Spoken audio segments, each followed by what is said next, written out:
안녕하세요. 여드름 닥터 최희중입니다. 이번 영상은 여드름 후유증에 대해서 다루어 보겠는데요. 실제 질문 주셨던 내용들을 소개해 드리면서 설명을 이어가겠습니다. 이제 질문을 살펴보겠습니다. 여드름을 압출한 거랑 압출을 하지 않고 놔두는 거랑 차이가 많이 나나요? 전 이때까지 여드름은 그냥 놔두자 라는 생각이 있어서 압출도 안 하고 관리도 안 받고 치료해 본 적도 없습니다. 또 다른 질문을 살펴보겠습니다. 여드름이 올라왔지만 며칠 그냥 놔뒀더니 좀 두툼하게 차오르더라고요. 그래서 그 여드름을 꾹 눌렀더니 피가 엄청 나오고 그 뒤로는 검붉은 피멍 같은 게 생겼는데 어떻게 해야죠? 이와 같이 여드름을 그냥 놔두는 경우가 많은데요. 여드름을 그냥 놔두면 어떻게 될까요? 이 부분을 알아보도록 하겠습니다. 첫 번째 순서로는 놔둬도 되는 여드름, 놔두면 안 되는 여드름을 알아보겠습니다. 두 번째 순서로는 놔두면 안 되는 여드름을 놔뒀을 때 어떤 문제가 생길 수 있는지를 알아보도록 하겠습니다. 세 번째 순서는 이런 문제가 생겼을 때는 어떻게 해결을 해야 되는지 그 해결책을 알아보도록 하고요. 네 번째 순서는 이런 문제 자체가 안 생기게 하려면 어떻게 예방해야 되는지를 알아보도록 하겠습니다. 첫 번째 순서입니다. 놔둬도 되는 여드름, 놔두면 안 되는 여드름이 있을까요? 네, 있습니다. 사진으로 설명을 드리겠습니다. 이 사진을 보면 좁쌀 여드름인데요. 여드름 색이 붉지가 않죠? 이건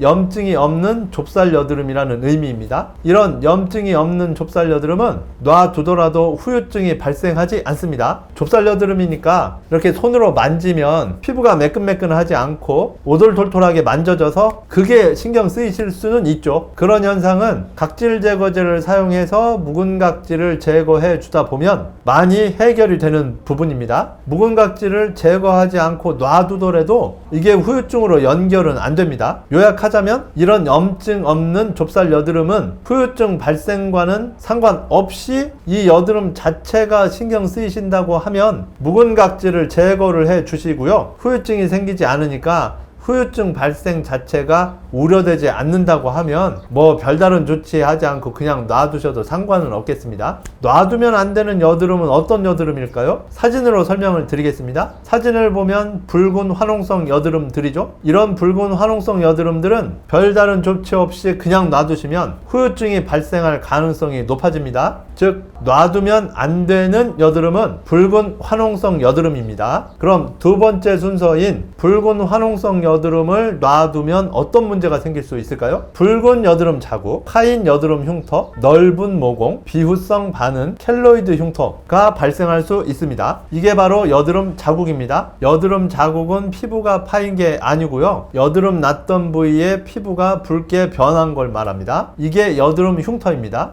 여드름 흉터는 피부가 붉게 변한 게 아니고요. 여드름 났던 부위에 피부가 파인 거를 말합니다. 여드름 때문에 이렇게 모공이 넓어질 수도 있고요. 이와 같이 튀어나온 흉터가 생길 수도 있습니다. 이제 세 번째 순서입니다. 이러한 여드름 후유증이 발생했을 때의 해결책은 어떤 게 있을까요? 이러한 여드름 후유증이 발생했을 때의 해결책을 알아보도록 하겠습니다. 우선 붉은 여드름 자국부터 알아보도록 하겠습니다. 붉은 여드름 자국은 치료 없이도 결국에는 없어지기는 합니다. 빨리 사라진다고 하면 3개월 안에 사라지기도 하고요. 늦게 사라진다고 하면 몇 년 이상이 걸리는 경우도 있습니다. 그래서 일단 여드름 자국이 발생했다고 하면 저절로 빨리 사라질 수도 있기 때문에 3개월까지는 한번 기다려 보세요. 3개월이 지났는데도 사라지지 않는다고 하면 여드름 자국 치료 전용 레이저인 L빔, V빔, 시너지 같은 레이저 치료를 받으시는 방법이 있겠습니다. 파인 여드름 흉터와 모공은 비슷한 특성을 가지고 있어서 같이 설명을 드릴 건데요. 파인 여드름 흉터와 모공은 붉은 여드름 자국과는 달라서 놔둔다고 해서 저절로 호전되지는 않습니다. 저절로 호전되지는 않으니까 발생했다고 하면 치료가 필요하죠. 그런데 문제는 파인 여드름 흉터와 모공은 치료가 어렵다는 게 문제입니다. 치료받고 많이 호전되는 경우도 있습니다만 치료를 받았는데도 호전이 없는 경우도 많은 게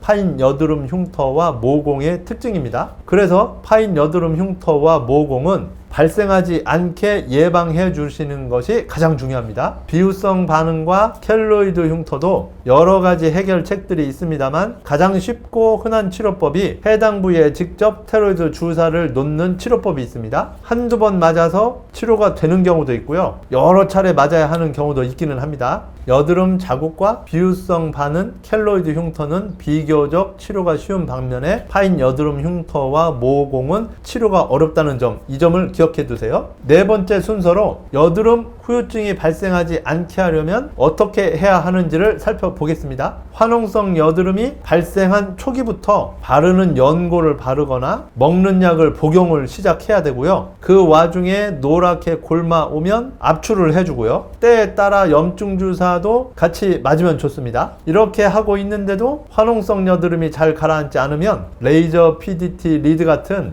여드름 시술을 받음으로써 화농성 여드름을 가능한 한 최대한 빨리 가라앉혀야 됩니다. 화농성 여드름을 최대한 빨리 가라앉힌다고 하면 여드름 후유증의 발생 가능성은 많이 낮아집니다. 자, 이제 요약을 하겠습니다. 염증이 없는 여드름은 여드름 후유증을 일으키지 않습니다. 염증이 있는 붉은 화농성 여드름이 여드름 후유증을 일으킬 수 있습니다. 발생할 수 있는 여드름 후유증의 종류는 붉은 여드름 자국, 파인 여드름 흉터, 넓은 모공, 비후성 반응, 켈로이드 흉터가 있습니다. 붉은 여드름 자국, 비후성 반응, 켈로이드 흉터는 비교적 치료가 쉽고 잘 되는 편이고요. 파인 여드름 흉터, 넓은 모공은 치료가 잘 안 되는 어려운 특성이 있습니다. 화농성 여드름이 났을 때 적절하게 대처하지 못해서 나중에 파인 여드름 흉터나 모공이 넓어졌을 때 여드름 날 때 여드름 대처를 잘 했어야 되는데 이렇게 후회하지 마시라는 게 이번 영상의 목적입니다. 지금까지 여드름 후유증에 대해서 설명을 드렸는데요. 붉은 여드름 자국, 파인 여드름 흉터, 넓은 모공, 비후성 반응, 켈로이드 흉터에 대해서 궁금한 점이 있으시면 질문을 남겨주세요. 지금까지 여드름 닥터 최중이었습니다. 감사합니다.